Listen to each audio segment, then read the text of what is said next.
Welcome to Pop Culture Weekly with Kyle McMahon from iHeartRadio. Your pop culture news, views, reviews, and celebrity interviews on all the movies, TV, music, and pop culture you crave weekly. Here's Kyle McMahon. Hello, and welcome to Pop Culture Weekly with Kyle McMahon. I, of course, am Kyle McMahon, and I thank you for listening today to Pop Culture Weekly. So today, and oh, by the way, I've gotten so much feedback from last week's episode with Miss Gloria Estefan and Andy Garcia, and I'm really excited for that movie because it's such a great movie, and the cast is so talented, and of course, Miss freaking Estefan and Mr. Garcia star in it, and I've heard from so many of you that you loved it and you loved, how it was like a fresh version of it. And by the way, I got one hate mail from, Nacho Business 62 that nothing can compare to the original with Steve Martin. First of all, Nacho, the original was in 1950. The Steve Martin one, which I love and is also a classic, is amazing. But this one can be amazing too. Like, you can have two different amazing tellings of a similar story. It's okay. And if you saw this one, it's not like a, scene for scene remake. It's kind of like a reimagining, if you will, through a different lens. So I appreciate your feedback, Nacho, however angry it may have been in the words that you used to describe me and this film, even though you didn't see it. But I appreciate you anyway, and I encourage you to check it out because it is really good, and I love the Steve Martin version. Steve Martin's a freaking icon himself, and it's cool to see another icon in a, new version. So I encourage you to watch it. But the important part that I was trying to tell you is that it debuted, Father of the Bride, debuted at number 1 in every single country that it debuted in on HBO Max. It was HBO Max's biggest audience for a streaming-only film ever. So it was the number 1 title across HBO Max in every country that they were in around the world in its first 4 days since it launched that Thursday. It also ranked among the top 10 most watched films in all of the streaming services, from all the streaming services. So I loved it. Go watch it. It's really, really great. And then you can send me hate mail. All right, Nacho? All right. So let's get on to today's show. So there is a series that I feel like has kind of gone under the radar a bit. It is called Fairfax, and it is available exclusively on Amazon Prime Video. The first season was out last October. The second season came out June 10th. And it is hysterically funny. It's definitely an adult show. And it basically revolves around these 4 friends that are in middle school that are basically looking for cred. They're chasing that clout. They're trying to be popular, and they live on Fairfax Avenue in Los Angeles. And it kind of is all swirls around hypebeast culture, which, if you don't know what hypebeast culture is, it's kind of like a streetwear. It's people that buy clothes, buy shoes, buy stuff to impress everybody else. They'll wear, multiple brand names at once and are always with the popular trends. I would say sneaker culture could be considered a bit of hype beast. I don't really see the problem necessarily with it. I mean, if you like it, you like it. If you're wearing it, obviously, just to be trendy, I guess there's nothing wrong with that too. Don't we all want to be in style? I don't know. But anyway, I'm getting super sidetracked on the actual point, which is that Fairfax is an awesome show. I talk with the creators, and the creators are hysterically funny, like the hype beast thing. So it's, what's going on right now, that sort of thing. So they've been childhood friends, and they've been friends forever, and you can tell they just have this awesome, close, intimate relationship that is just magic. You know, they're really funny together. Obviously, they work really well together. And their names, Matthew Hausfater, Aaron Buchsbaum, and Teddy Riley, they all kind of grew up, I guess, around Fairfax Avenue. And they loved, you know, how it was kind of a melting pot of people and fashion and culture and all that good stuff. So I talk to them about it. I'm telling you, this series is hysterical. I have a link to Amazon Prime Video directly to the series where you can watch it, and you'll love it. I mean, if you're listening to my show, you already love pop culture. This just kind of extends to that. You know, if you love pop culture, you'll love Fairfax. So let's just dive right into it, all right? Here is my interview with the creators of Fairfax, Matthew, Aaron, and Teddy.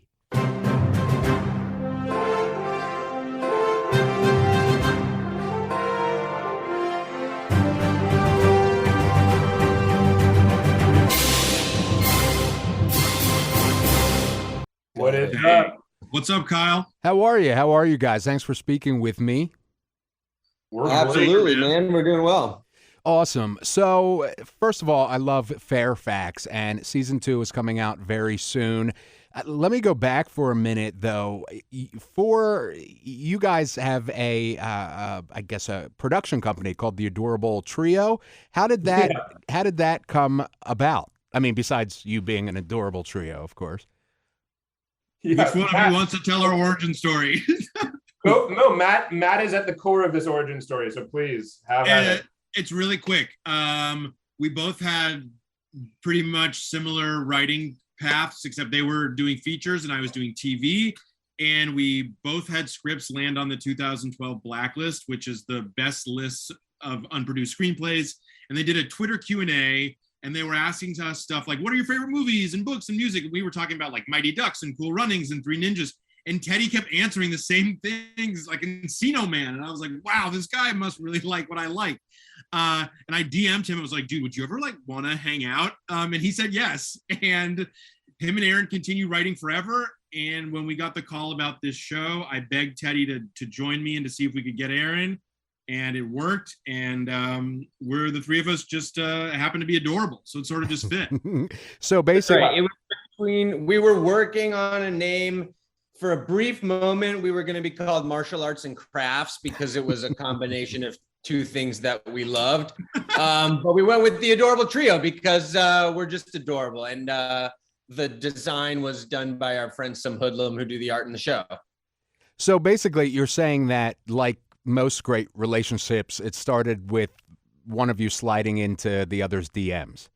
Yes. Yeah, It absolutely did. Well, meanwhile, Matt is sliding into Teddy's DMs, and they're starting to hang out. I'm over here working. Teddy and I have been writing partners since college, and I'm like, who the fuck is this guy that keeps hanging out with my writing partner all the time? And then Matt takes me to, I swear to God, Matt takes me to a lunch and gives me some spiel like we're in The Godfather about how he'd like never, there's 3 things I never mess with in a man's life: his woman, his career, or some spiel like that. And it absolutely didn't work, but I decided to consider the project anyway. And next thing you know, we went to Fairfax together, and I guess it went pretty well.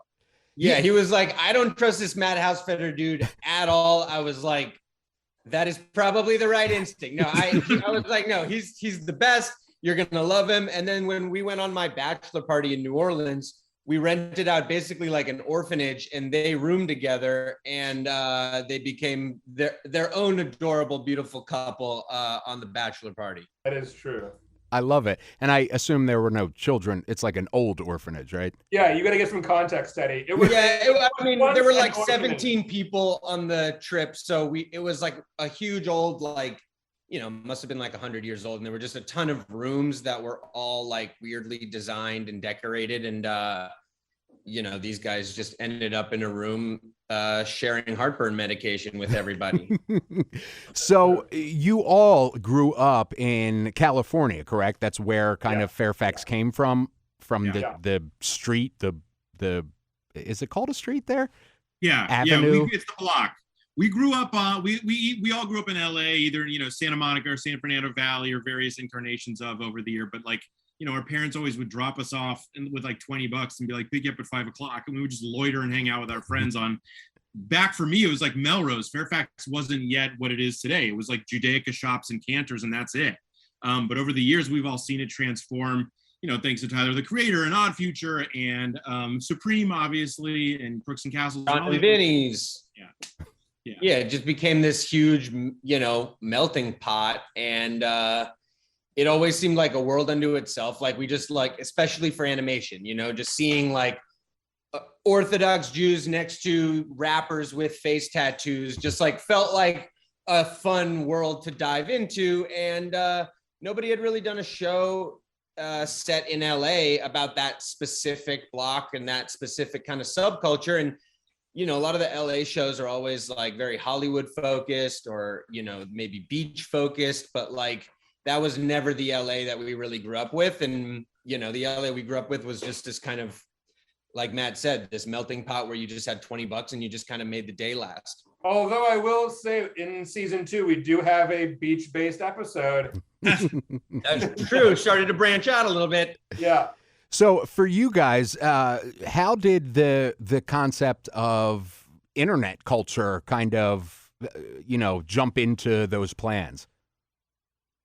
I mean, I actually remembered you guys. We were sitting at Teddy's dining room table, and we were very focused on just streetwear and lampooning with love the culture of Supreme, because by now they're in on their own joke. They're selling air horns and Oreos, and so we thought that was inherently funny. And I think it was Teddy who was like, well, what if we just sort of open that up and do all of the influencers and all, like, everything from Goop to Supreme to people that are super into hiking. Like, there are influencers and TikTok channels for everybody. And we sort of just thought, what if we just made this internet obsessed world its own world, like Springfield, where even the principal even wants clout. There were Not even little so things much- that go ahead. Sorry. Not Aaron. even so much a focus on internet culture as much as it was just like Gen Z as a whole. Like kids today, we're so in awe of kids today and the way they operate, and it feels like everybody, because of phones and internet, everyone has to be their own brand at 13 years old. It's such a wild time to be growing up. We always say these kids are most definitely going to save the world,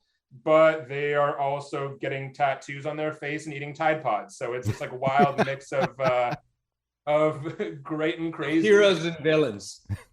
Heroes and villains. Exactly. And then there were like little things along the way, like Matt said, like we started with just like kind of streetwear culture, which we knew really well. And then we were also hanging out, working on episode 2, and the Met Gala was on. And it was just that crazy kind of red carpet show where everybody's wearing this insane outfit. And the announcers are all just talking about how brave everybody is for wearing what they're wearing. And we were like, oh my God, wouldn't it be funny if that's how the carpool line was like in this world? And that was one of those things that just kind of opened the floodgates to what we thought this show could be. Little things like, oh, in this world, the football team is actually the esports team. Like those are the most popular kids. That's the dude with the Letterman jacket on now. And the more we kind of open it up, and with our writer's room as well, as Aaron said, it just became this thing of like, what does just being a team look like today? How do we kind of really go over the top and animated with it and explore a lot of things that just haven't been done on TV yet in a fun way?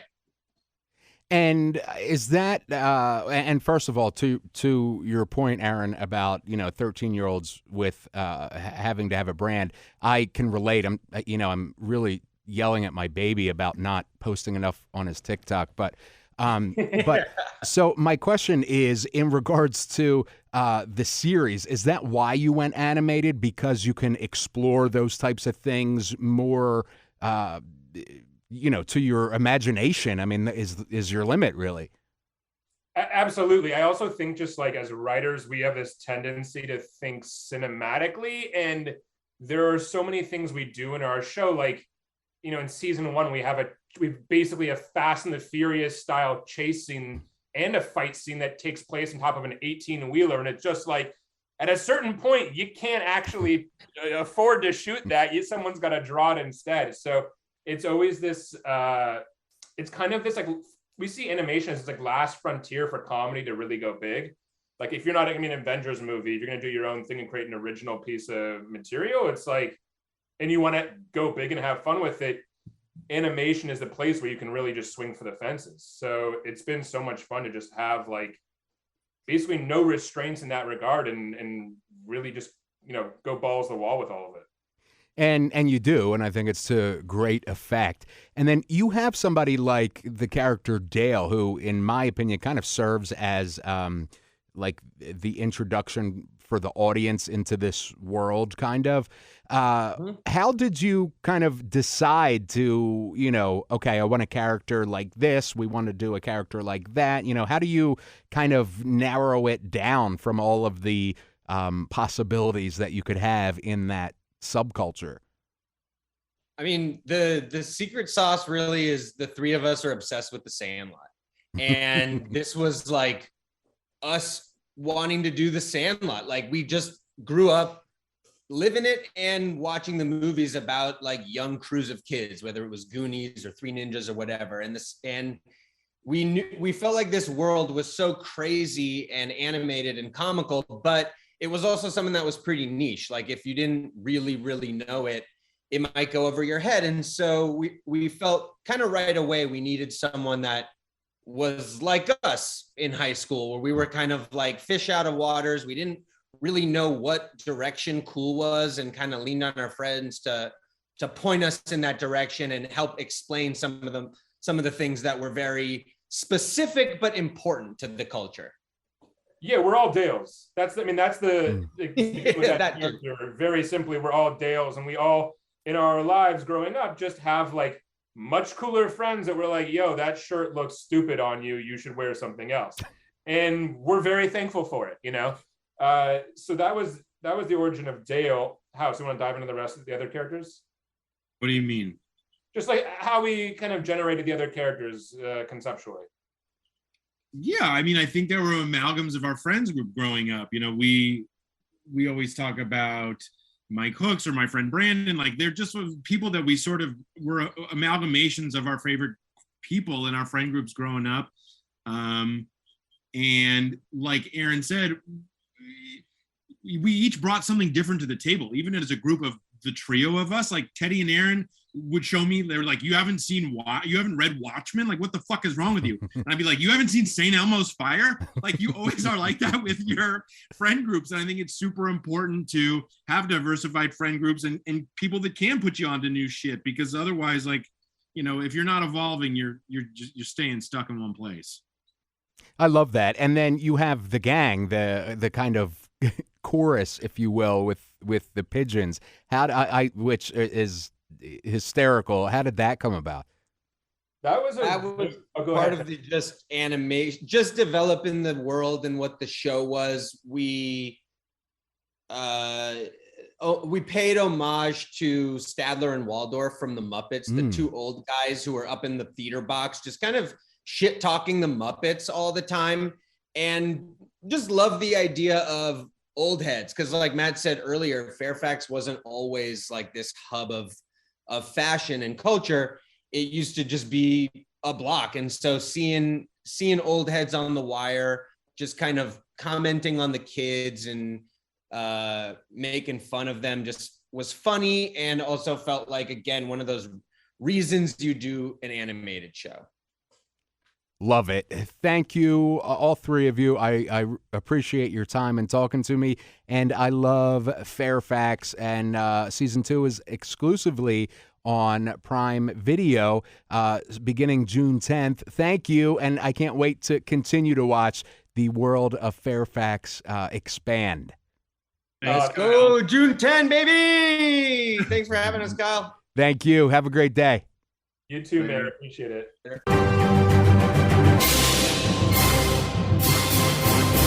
Hysterical guys, right? And they're awesome. So, really awesome guys. Love Fairfax. Love these guys. Like I said, I'll have the link to go directly to the show to watch Fairfax on Prime Video in the show notes. And let me know what you think. Use the if you're listening on the iHeart Radio app, use the talkback button, and it comes directly to me. No filter. It doesn't go to the producers, doesn't go to anybody. It goes right to me. So send your hate mail to me, which some of you are very, very good at. Nacho. Anyway, and if you're not on the iHeart Radio app, if you're on Apple Podcasts or Spotify or whatever, you can go to podcast.popcultureweekly.com, and there's a button that no matter what platform you're on, you can talk right back to me. So next week, we've got a very, very cool show. It's, of course, I'll be in D.C. for PBS's Capitol 4th, as I am every year. And it's an incredible lineup, and I'll be talking with, the performers there, and I'll have live stuff for you on the website and on the socials and all that good stuff. So you'll be able to keep up in real time with me, and then listen to everything together on the episode of Pop Culture Weekly, which is not going to be coming out on Friday this week. It'll be that Monday. It'll be, I believe it's the 4th of July that morning. So, and some of the performers, Darren Criss, Mickey Guyton, Andy Grammer, Cynthia Erivo, who, of course, I talked to Cynthia, I guess last year. I love her. I'm obsessed with her. She's so talented, so amazing, so awesome. So I'm looking forward to seeing her again. And in any event, that's coming next episode. All right. So that's it for this week's episode. That's week's. Oh, my goodness. Oh, my God. Now I'm coughing. I apologize. I'm a mess today, clearly. In any event, that's it for this week's episode, which was all about Fairfax on Prime Video. All right. I love ya. We out. Thank you for listening to Pop Culture Weekly. Hear all the latest at popcultureweekly.com.